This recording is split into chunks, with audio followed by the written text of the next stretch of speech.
अस्सलामुअलैकुम रहमतुल्लाहि व बरकातुहू। नाज़रीन कराम, सोशल मीडिया पर बड़ी सर्च की जा रही है कि पाकिस्तान की अगली सीरीज़ कब तक होने जा रही है।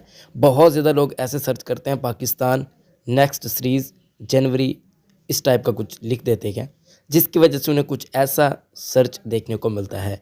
जी हाँ, 3 टेस्ट मैचेस की सीरीज़, जबकि इसके अलावा टी20 और ओडीआईस के मुकाबले भी होने हैं ऑस्ट्रेलिया के खिलाफ पाकिस्तान के। लेकिन क्या ये सीरीज़ इसी साल होने जा रही है? हम आपको बताने जा रहे हैं। इस वीडियो को आखिर तक ज़रूर देख लीजिएगा। आपके ख्याल में मौजूदा पाकिस्तान की टीम के अंदर ऐसा कौन सा खिलाड़ी है जिसको बाहर करना चाहिए और उसकी जगह पर किसको लाना चाहिए? आप लोग ने प्लीज़ हमें कमेंट सेक्शन में बता देना। इस वीडियो को लाइक कर दीजिएगा और चैनल को अभी कभी लाजमन सब्सक्राइब कर दीजिएगा। तो नाज़रीन कराम, ये सीरीज़ इस साल नहीं होने जा रही।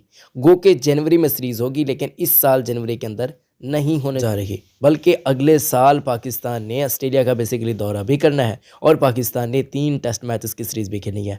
उसी साल के अंदर पाकिस्तान एक मरतबा फिर ऑस्ट्रेलिया के खिलाफ टकराएगा, जबकि उससे पहले पाकिस्तान ऑस्ट्रेलिया के खिलाफ वर्ल्ड कप के अंदर ज़रूर आपको ज़ोर आजमाई करता हुआ देखने को मिल जाएगा। तो ये कुछ ऐसी सूरत हाल है जो कि मैंने आपको बताई है। उम्मीद करता हूँ कि वीडियो आपको पसंद आई होगी। इस वीडियो को लाइक कर दीजिएगा, चैनल को भी सब्सक्राइब कर दीजिएगा। अपना बहुत ज़्यादा ख्याल रखें।